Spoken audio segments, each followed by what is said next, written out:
उत्तर प्रदेश के मुरादाबाद में सर शाम बीजेपी नेता की गोली मारकर हत्या। शाम को घूमने के दौरान आरोपियों ने वारदात को दिया अंजाम। सीसीटीवी में कैद बिखटा प्रयागराज गोलीकांड की दिलाई याद। 3 हमलावरों ने मिलकर हत्यारे के मर जाने तक बरसाई गई गोलियां। सूत्रों के मुताबिक चुनावी रंजिश का मामला, आरोपियों की तलाश में जुटी है पुलिस। घटनास्थल पर पहुंचकर पुलिस की टीम ने लिया जायजा। परिवार वालों ने 4 लोगों पर केस करवाया दर्ज। उत्तराखंड के बागेश्वर में जबरदस्त बारिश से लैंडस्लाइड, एक मकान पूरी तरह ध्वस्त। भूस्खलन की घटना के बाद कई परिवारों को सुरक्षित जगहों पर किया गया शिफ्ट। प्रशासन सड़कों को खोलने में जुटा है। बिहार के खगड़िया में पानी के तेज बहाव की चपेट में आया एक स्कूल की इमारत का एक हिस्सा भर कर गिरा। भारी बारिश से गंगा और बूढ़ी गंडक नदी का जलस्तर बढ़ा और लोगों में डर का माहौल है। टिहरी जिले में भारी बारिश का तांडव जारी। घर में फंसे लोगों को एसडीआरएफ की टीम ने रेस्क्यू कर बचाया। मानसून सत्र का आज आखिरी दिन। चुनाव आयुक्तों की नियुक्ति प्रक्रिया को लेकर पेश बिल पर हंगामे के आसार। चुनाव आयुक्तों की नियुक्ति के लिए राज्यसभा में बिल पेश। चुनाव आयुक्तों की नियुक्तियों की प्रक्रिया में चीफ जस्टिस को अलग करने का प्रस्ताव। नए बिल में चुनाव आयुक्तों की नियुक्ति के लिए कमेटी में शामिल होंगे प्रधानमंत्री, नेता विपक्ष और एक कैबिनेट मंत्री। पहले सुप्रीम कोर्ट के चीफ जस्टिस भी थे शामिल। राज्यसभा में कांग्रेस, आम आदमी पार्टी समेत अन्य विपक्षी दलों ने इस विधेयक का किया विरोध। फैसले को सुप्रीम कोर्ट के संवैधानिक पीठ के फैसले को कमजोर करने वाला बताया। कांग्रेस नेता रणदीप सुरजेवाला ने इसे लोकतंत्र के लिए बताया काला दिन। कहा कि इलेक्शन कमीशन ऑफ इंडिया को मोदी इलेक्शन बना देना चाहती है सरकार। लोकसभा में गिरा विपक्ष का लाया गया अविश्वास प्रस्ताव। भारी ध्वनिमत से प्रस्ताव सदन में खारिज। अविश्वास प्रस्ताव पर बहस में प्रधानमंत्री मोदी ने दिया जवाब। 2 घंटे 13 मिनट तक भाषण दिया। भाषण में विपक्ष पर प्रधानमंत्री का चुन कर वार। कहा कि विपक्ष ने इंडिया के टुकड़े किया और अब इंडिया गठबंधन बनाए, इसमें आए इनके घमंड का प्रतीक है। लोकसभा में बोले प्रधानमंत्री मोदी, खंडहर पर प्लास्टर लगा रहे विपक्ष, सबने मिलकर कांग्रेस का बंटाधार किया। प्रधानमंत्री ने कहा कि विपक्ष ने जनता से किया विश्वासघात। हमने भारत को दिया घोटाला रहित सरकार, तो युवाओं को नए अवसर दिए गए। पीएम ने कहा कि विपक्ष का अविश्वास प्रस्ताव हमारे लिए शुभ। ये विपक्ष का फ्लोर टेस्ट है, हमारा नहीं। 2024 में सारे रिकॉर्ड को तोड़कर आएगी एनडीए। मणिपुर हिंसा पर बोले प्रधानमंत्री मोदी, मिलकर निकालेंगे हल, फिर से विकास के रास्ते पर चलेगा मणिपुर। कहा नॉर्थ ईस्ट हमारे लिए दिल का टुकड़ा है। पीएम मोदी के भाषण के बीच में कांग्रेस का वॉकआउट। प्रधानमंत्री ने कहा कि असत्य बोलो और भाग जाओ। ये सहमत होते तो मणिपुर पर अलग से चर्चा होती।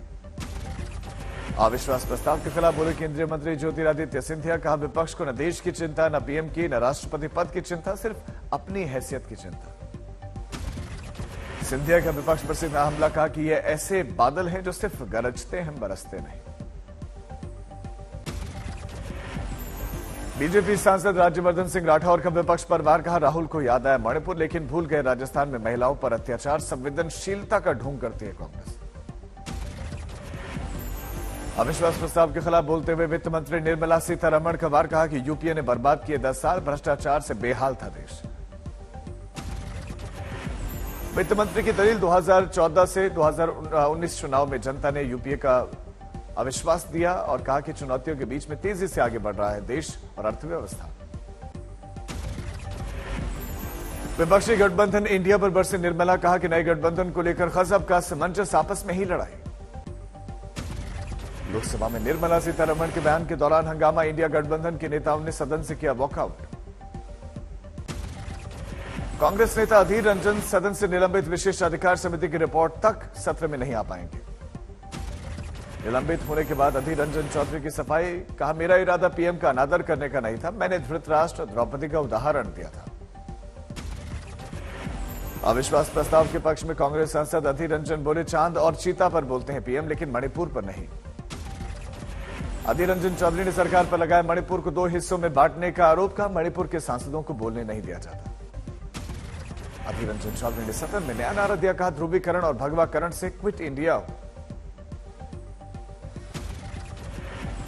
अधीर रंजन के निलंबन पर छिड़ा सियासी संग्राम। कांग्रेस अध्यक्ष मल्लिकार्जुन खड़गे ने इसे अलोकतांत्रिक और दुर्भाग्यपूर्ण करार दिया। आज सुबह 10 बजे से संसद में एनडीए गठबंधन के प्रवक्ताओं की बैठक। केंद्रीय मंत्री पीयूष गोयल करेंगे बैठक की शुरुआत। जेपी नड्डा भी होंगे शामिल। बैठक में यूपी की अपना दल एस निषाद पार्टी के प्रवक्ता भी होंगे शामिल। कई मामलों पर चर्चा होगी। विपक्षी गठबंधन के नाम इंडिया के खिलाफ दर्ज याचिका पर सुप्रीम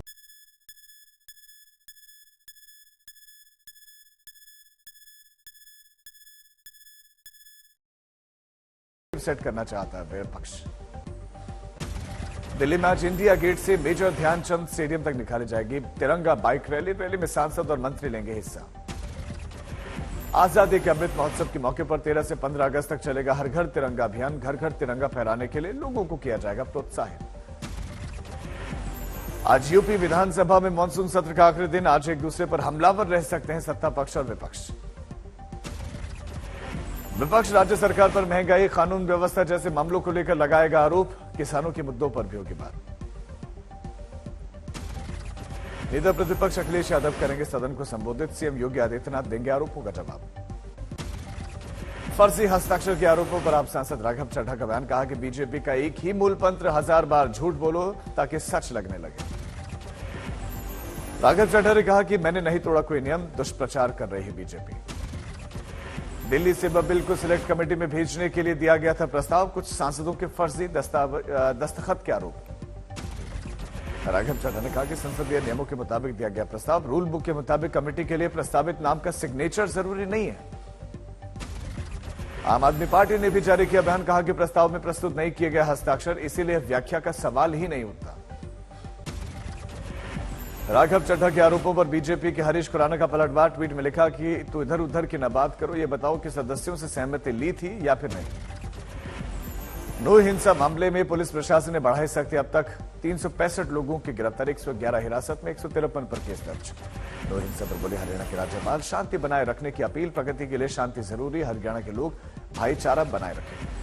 नूह में हिंसा के बाद प्रशासनिक फेरबदल जारी। डीसी एसपी के बाद अब डीपीआरओ का ट्रांसफर। हरियाणा सरकार ने additional chief secretary Rajesh Khullar को ने आदेश जारी किया। चंडीगढ़ में कई गांवों में पंचायत ने नूह हिंसा के बाद से राज्य सरकार को लिखे मुस्लिम विरोधी पत्र। सरकार ले सकती है एक्शन। मुंबई के ग्रैंड हयात होटल में हो सकती है इंडिया गठबंधन की बैठक। महाविकास अघाड़ी के नेताओं ने बैठक की तैयारियों की समीक्षा की। राजस्थान में आगामी विधानसभा चुनाव हेतु अखिल भारतीय कांग्रेस कमेटी की बैठक आज 11 बजे पॉलिटिकल अफेयर कमेटी सभा करेगी। एमपी विधानसभा चुनाव के लिए बीएसपी ने जारी की पहली सूची। 7 सीटों पर घोषित किए गए प्रत्याशी। केंद्रीय स्वास्थ्य मंत्री मनसुख मांडविया का गुजरात का दौरा। आज भावनगर जिले में आयोजित अलग अलग कार्यक्रमों में लेंगे भाग। दिल्ली में केंद्रीय स्वास्थ्य मंत्री मनसुख मांडविया ने इंडिया मेडटेक एक्सपो का उद्घाटन किया। लोगों को किया संबोधित।